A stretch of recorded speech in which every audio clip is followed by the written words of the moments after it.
Hi everyone, आप सभी का और एक नई वीडियो में स्वागत है। तो दोस्तों, आज का डेट है 26 अप्रैल 2024 और कल का डेट था 25 अप्रैल। और तो मैं कल भी ऑफिस गया हुआ था और देखिए कल मैंने क्या काम किया। देखिए, मैं जैसे ही ऑफिस गया तो वहाँ का जो मैनेजर है वो मेरे पास आए और बोले कि हमारे पास एक ऐसा कस्टमर है जो कि हमें पैसे बहुत दिन से नहीं दे रहा है। तो मुझे बोला कि बोले चेक कर उसका लेजर, कि उसका लेजर में कितना बैलेंस है, यानी कितना पैसा वहाँ से आना है हमें, जो कि वो हमें दे नहीं रहा है। ठीक है, तो वैसे मैं भी आपको लाइव जो है करके दिखाने वाला हूँ। पहले मैं आपको थोड़ा एक्सप्लेन कर देता हूँ, ठीक है। तो बोला गया कि वहाँ पे लेजर चेक करो उसमें, कि उसमें कितना बैलेंस उसका है, यानी कि कितना पैसा वहाँ से आना है हमें। तो मैंने चेक किया, उसके बाद से एक अमाउंट आया उसमें से। तो उसमें से बोला गया कि एक बार बात करते हैं पार्टी से कि क्या क्या सामान उसके पास अभी है। तो पार्टी से फिर बात हुआ तो बोले कि मेरे पास कुछ आइटम है, उसको लेके चले जाइए। पैसा तो मेरे पास अभी नहीं है, तो आइटम जो भी आपने दिया था हमें उसको वापस लेके चले जाइए। तो मैंने क्या किया, वहाँ से क्रेडिट नोट इशू कर दिया। तो जो मैंने क्रेडिट नोट इशू किया, जितना भी सामान उसके पास था वो सब के लिए उसके अगेंस्ट में मैंने इशू कर दिया। और देखिए, क्योंकि अमाउंट जो है 50,000 से ऊपर जा रहा है, इसके लिए आपको ईओ बिल बनाना भी कंपलसरी था। तो मैंने क्या किया, उसका क्रेडिट नोट पहले बनाया, फिर उसका क्रेडिट नोट का जो है ईओ बिल बना दिया, ताकि वहाँ से सामान जब आएगा तो उसके लिए भी ज़रूरी है, नहीं तो रास्ते में अगर कोई पकड़ेगा तो मुश्किल हो जाएगा। साथ में मैं आपको इस वीडियो में लास्ट में ये भी बताऊंगा कि आप किसी भी लेजर को कैसे चेक करते हैं उसका बैलेंस को, ठीक है। तो ये सब चीज़ें हम लोग सीखने वाले हैं इस वीडियो में, लास्ट तक बने रहिए, आपको बहुत कुछ सीखने को मिलेगा। तो चलिए चलते हैं अब डायरेक्ट सिस्टम में और देखते हैं लाइव उसका लेजर चेक करेंगे। तो लेजर का बैलेंस चेक करने के लिए सिंपली आप क्या करेंगे, यहाँ पे डिस्प्ले में आ जाएंगे। उसके बाद से आपको अकाउंट्स में आना है एंड उसके बाद से आपको लेजर में आना है, ठीक है। वहाँ पर आने के बाद आपको टाइप करना है कि आपको कौन सा पार्टी जो है, कौन सा कस्टमर है, उसका आपको लेजर चाहिए। तो सिंपल उसका नाम टाइप कर देंगे और नाम को यहाँ पर सिलेक्ट कर लेंगे, ठीक है। तो देख सकते हो उसके बाद से जो आपको एंटर करते हुए मुझे, क्योंकि देखिए ये सेल मैंने 2022 में किया हुआ था, इसके लिए मैंने यहाँ पे क्या किया, Alt+F2 किया। उसके बाद से यहाँ पे लिख दिया 1/4/2022 से लेके मुझे 25/4 तक का डेटा भी चाहिए, यानी कि हमने इस बीच में जितना भी ट्रांजेक्शन हुआ है इस डेट से लेके इस डेट के बीच में मुझे पूरा डिटेल चाहिए। इतना दोनों को लिखने के बाद एंटर करेंगे तो आपको यहाँ पे देखने को मिलेगा कि हमने इसको देखिए इतना बार देखिए सेल किया हुआ है, यहाँ पे उसने हमें इतना पैसा दिया हुआ है। तो आप लोग देखेंगे यहाँ पे जितना हमने सेल किया है उतना का पैसा उसने नहीं दिया हुआ है, तो उसका इतना बैलेंस अभी जो है और भी हमें आना है, यानी कि उस कस्टमर हमें दे नहीं रहा है, ठीक है।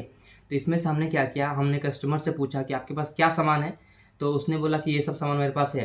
तो मैंने क्या किया, उस सामान का क्रेडिट नोट इशू कर दिया हुआ है। तो क्रेडिट नोट इशू करने के लिए देखिए, जैसा कि आप बिल बनाते हैं ना, वही सेम चीज़ क्रेडिट नोट में। क्रेडिट नोट का शॉर्टकट क्या होता है, Alt+F6, ठीक है। आपको सबसे पहले बनाने के लिए Alt+F6 करेंगे। उसके बाद से आपको सेम प्रोसेस है, जैसा आप सेल का बिल बनाते हैं वैसा ही एज इट इज आपको बनाना है। अब देखते हैं इसका अगेन फिर से लेजर, वही सेम तरीका से लेजर चेक करेंगे। और देखिए जब मैंने लेजर को चेक किया, क्रेडिट नोट का मतलब ही सिंपल सा है, यानी कि उसने सामान दे दिया। अब वो हमें सामान दे या फिर पैसा दे, एक तरह दे तो रहा है ना कुछ हमें। तो इसमें देखिए एडजस्ट होके इसमें बताएगा कि 2178 रुपये, यानी कि अब जो है अब मुझे देना है अपने कस्टमर को इतना रुपये, क्योंकि इतना रुपये जो उसने सामान हमें वापस किया उसमें इतना रुपये का ज़्यादा का सामान उसने हमें वापस किया हुआ है। तो हम क्या करेंगे, उसका इतना रुपये पेमेंट कर देंगे, ठीक है। तो इसका लेजर जो है, यानी इसका अकाउंट पूरा का पूरा जीरो हो जाए। और देखिए अगर आपके केस में आपके कंपनी का टर्नओवर अगर 5 CR से एबव नहीं है तो सिंपली आपको इसका जो है प्रिंट आउट कर लेना है 2 कॉपी, ठीक है। उसके बाद से मैं आपको आगे सिखाऊंगा अभी कि आप इसका ईओ बिल को कैसे बनाएंगे। तो मेरे केस में देखिए 5 CR से टर्नओवर ऊपर है मेरे कंपनी का, तो मैं सिंपली इसको यहाँ से यस करूँगा। और यस करते हैं मुझे डिटेल पूछा जाएगा, तो मैं यहाँ पे लिख दूंगा रीज़न फॉर इशूइंग नोट, यानी कि क्यों मैं रिटर्न लेके आ रहा हूँ। तो यहाँ पे बोलूँगा सेल्स रिटर्न, यहाँ पे क्योंकि मैंने सेल किया और वो पार्टी मुझे पैसा नहीं दे रहा, वो सामान मुझे वापस कर दे रहा है, इसके लिए मैंने यहाँ पे कर दिया sales return. Bank debit note number, क्योंकि उसने हमें कोई डेबिट नोट दिया हुआ नहीं है, इशू ही उसने नहीं किया हमें, तो यहाँ पे 0 कर देंगे, क्योंकि कुछ भी नहीं डेबिट नंबर है हमारे पास। डेट कब का, 25 अप्रैल का डेट है। ईओ बिल नंबर खाली छोड़ देंगे, ठीक है। डिस्पैच फ्रॉम, जहाँ से वो सामान आएगा निकलेगा हमारा कस्टमर का एड्रेस, एंड शिप टू, जो कि मेरा एड्रेस जहाँ पे मेरे सामान मेरा ऑफिस है वहाँ पर। एंड डिस्टेंस, इसके बीच में कितना डिस्टेंस है उसको यहाँ पे फिट कर देंगे। हालांकि देखिए यहाँ से जो ईओ बिल बनता नहीं है, बट आप इसको देखिए एस्केप भी कर सकते हैं, इससे कोई दिक्कत नहीं है, लेकिन आपको इनवॉइस करना है तो एक बार के लिए भर देंगे, ठीक है। ताकि आपको फ्यूचर में जब भी इसको चेक करेंगे इस इनवॉइस को, तो मालूम चलेगा कि हमने किस व्हीकल से सामान लाया था, किस डेट में लाया हुआ था। तो ये सब में हालांकि यहाँ से तो ये सब बेसिक डिटेल आपको सिंपली यहाँ से भर देना है और रेगुलर रखते हुए आपको एंटर करते हुए आगे बढ़ना है। और यहाँ पे बिल टू प्लेस आएगा, तो बिल टू प्लेस में आपका जो सामान आपके पास रिसीव होगा वहाँ का आपको डाल देना है। उसके बाद से आपको सिंपली यहाँ पर न्यू रेफरेंस लेते हुए इस एंट्री को यहाँ पे देख सकते हैं, मेरा इनवॉइस जो जनरेटेड सक्सेसफुली, यानी कि मेरा इनवॉइस कंप्लीटली हो चुका है। तो चलिए अब इसका प्रिंट आउट भी कर लेते हैं। प्रिंट आउट करने के लिए सिंपली यहाँ पे आप प्रिंट के ऊपर क्लिक करेंगे एंड आपको करंट में आ जाना है एंड आपको यहाँ पे स्क्रॉल करते हुए नीचे आ जाएंगे। यहाँ पे आपको देखने को मिलेगा प्रिंटर। तो देख सकते हैं प्रिंटर में आ रहा है HP LaserJet प्रिंटर, जो कि मेरे कंप्यूटर में इंस्टॉल है, इसके लिए नाम आ रहा है। आपके सिस्टम में अगर इंस्टॉल नहीं रहेगा तो वो नाम नहीं आएगा। तो इसको सिंपली आपको इस लिस्ट में जाना, यानी कि यहाँ पे एंटर करेंगे तो लिस्ट में आपको देखने को मिल जाएगा। आपको सिंपली सिलेक्ट कर लेना है एंड स्किप करके बाहर आ जाएंगे। और फिर आपको यहाँ पे जो है नंबर ऑफ कॉपीज़, कितना कॉपी प्रिंट आउट निकालना है उसको यहाँ पे एंटर करके बता देंगे। 2 कॉपी चाहिए, 3 कॉपी चाहिए, ठीक है। मुझे 2 ही कॉपी चाहिए इसलिए मैंने 2 रखा हुआ है। स्किप करके पीछे आ जाएंगे। फिर आपको यहाँ पे सिंपल सा प्रिंट का ऑप्शन है, प्रिंट कर देंगे तो आपका जो है 2 कॉपी जो है प्रिंट आउट हो जाएगा।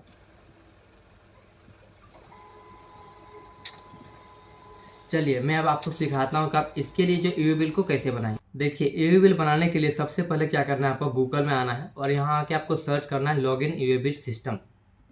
उसके बाद से आपको यहाँ पे आईडी एंड पासवर्ड जो भी है उसको फिल कर लें। और देखिए यहाँ पे अगर आपका लॉगिन में प्रॉब्लम हो रहा है तो आप सिंपली सबसे पहले क्या करें, इस कैप्चा को 2-3 बार रिफ्रेश करें। रिफ्रेश होने के बाद जब क्लियर दिखेगा कैप्चा तो उस टाइम आपको कैप्चा भरना है, उसी टाइम आपको आईडी पासवर्ड भरना है, ठीक है। फिर आपको लॉगिन करेंगे तो आपको ईजिली जो है लॉगिन हो जाएंगे। आगे बढ़ेंगे। उसके बाद से आपको यहाँ पे कुछ इस तरह इंटरफेस देखने को मिलेगा। यहाँ पे आपको क्या करना है, ईवी बिल सेक्शन में यहाँ पे क्लिक करेंगे। जैसे क्लिक करेंगे तो आपके पास ऐसा ऑप्शन आएगा। इसमें से आपको आ जाना है जनरेट न्यू में, क्योंकि हम न्यू जनरेट कर रहे हैं इसके लिए। और देखिए मैंने ईवी बिल के रिगार्डिंग डिटेल वीडियो बनाया हुआ है, जिसे मैंने बेसिक से लेकर एडवांस तक बताया हुआ है। आप इस वीडियो को देख सकते हैं अगर ज़्यादा डिटेल में आपको ईवी बिल के बारे में जानकारी चाहिए तो, ठीक है। चलिए टॉपिक में आते हैं। देखिए बाय डिफ़ॉल्ट यहाँ पर जो होता है ये आउटवर्ड होता है बाय डिफ़ॉल्ट में, और यहाँ पे सप्लाई होता है, ठीक है। मैंने चेंज किया हुआ है। तो देखिए मेरे केस में चूंकि सामान वापस आ रहा है, इसके लिए मैंने क्या किया, यहाँ पे इन्वर्ट कर दिया, क्योंकि मेरे पास वो अब मेरे पास आ रहा है, ठीक है। एंड यहाँ पे किसी तरह का सप्लाई नहीं है, वो यहाँ पे सेल्स रिटर्न है, ठीक है। तो यहाँ पे आपको देखिए चूंकि आ रहा है, क्रेडिट नोट मैंने इश्यू किया हुआ है, इसके लिए यहाँ पे इन्वर्ट रखेंगे एंड यहाँ पे सेल्स रिटर्न रखेंगे। उसके बाद से यहाँ पे डॉक्यूमेंट नंबर, आपने जो क्रेडिट नोट इशू किया है उसका डॉक्यूमेंट नंबर यहाँ पे भरेंगे, यानी इनवॉइस नंबर एक तरह से बोल सकते हैं, उसको यहाँ पे रखेंगे। डॉक्यूमेंट का डेट, यानी कि किस डेट में आपने क्रेडिट नोट इशू किया है उसको डेट को यहाँ पे भरेंगे। यहाँ पे रेगुलरली रहने देंगे। अब देखिए बिल फ्रॉम, यानी कि यहाँ पे जो भी आपका कस्टमर है उसका GST नंबर भरेंगे। रजिस्टर है तो, रजिस्टर्ड नहीं है तो यहाँ पे लिखेंगे URP, यानी कि रजिस्टर्ड पार्टी, एंड उसका डिटेल पूरा भर देंगे। मेरे केस में रजिस्टर्ड पार्टी है, इसके लिए मैंने जैसे यहाँ पे इसका GST नंबर भरा तो ऑटोमेटिक उसका नाम, स्टेट, एड्रेस पूरा का पूरा आ गया, ठीक है। इतना कुछ यहाँ पे आपको अच्छे से देख के भर देना है, यानी कस्टमर का डिटेल्स, ओके। आगे बढ़ेंगे। अब देखिए बिल टू में ऑटोमेटिक जो है जो मेरा कंपनी है उसका डिटेल यहाँ पे ऑटोमेटिक ये फिल हो जाएगा, क्योंकि मैं बना रहा हूँ ईवी बिल इसके लिए। इसमें आपको कुछ भी नहीं करना है। आपको आना प्रोडक्ट यहाँ नेम में, यानी कि आपको जो वहाँ से कौन कौन सा प्रोडक्ट आप वापस लेके आ रहे हैं इसके उसका जो डिटेल आपको यहाँ पे पूरा देना है, यानी कि प्रोडक्ट डिस्क्रिप्शन, HSN कोड वगैरह जो भी है आप क्रेडिट नोट में देख सकते हैं। सब कुछ जो मेंशन रहता है, जिसमें कितना % का टैक्स लगा हुआ है, वो सब चीज़ें देख लेंगे। और देखिए बाय डिफ़ॉल्ट यहाँ पे एक ही रो में आता है, मैंने 2 रो एक्स्ट्रा किया हुआ है। 2 रो लाने के लिए आप सिंपली क्या करेंगे, प्लस आइकन में क्लिक करेंगे तो आप यहाँ पे और भी रो को इंसर्ट कर सकते हैं, ठीक है। इतना कुछ यहाँ पे भरना है। आप आगे बढ़ेंगे। उसके बाद से सिंपली आपको यहाँ पर जो है व्हीकल नंबर डालना है कि आप कौन सा व्हीकल से जो है सामान को वापस लाएंगे, वहाँ से उस गाड़ी का नंबर डाल देंगे। उसके बाद से रेगुलर रहने देंगे और सबमिट बटन में क्लिक कर देंगे। जैसे सबमिट बटन में क्लिक करेंगे तो आपके पास जो है यहाँ पर ओके ऐसा ऑप्शन आएगा, तो आपको सिंपली इसको ओके कर देना है, ओके। उसके बाद से ईवी बिल जो आपको सामने देख सकते हैं बन चुका है। और जब आप इसको देख सकते हैं यहाँ पे ईवी बिल डेट कब का है, वैलिड कब तक है, आप यहाँ पे देख सकते हैं। अब जब इसको नीचे स्क्रॉल करके आएंगे तो यहाँ पे आपको देखने को मिल जाएगा इनवर्ट, यानी कि सेल्स रिटर्न, और यहाँ पे व्हीकल नंबर देखने को मिलेगा, फ्रॉम एंड इंटर डेट, यानी कि इसका ईवी बिल को भी जब चेक करेगा उससे मालूम हो जाएगा कि ये तो सप्लाई नहीं है, ये इनवर्ट यानी कि सेल्स रिटर्न का ईवी बिल है। आई होप आपको इतना तक क्लियर हो गया होगा। चलिए मैं आपको सिखाता हूँ आप इसका लेजर को कैसे चेक करते हैं। तो देखिए ये हमारा कस्टमर का लेजर है।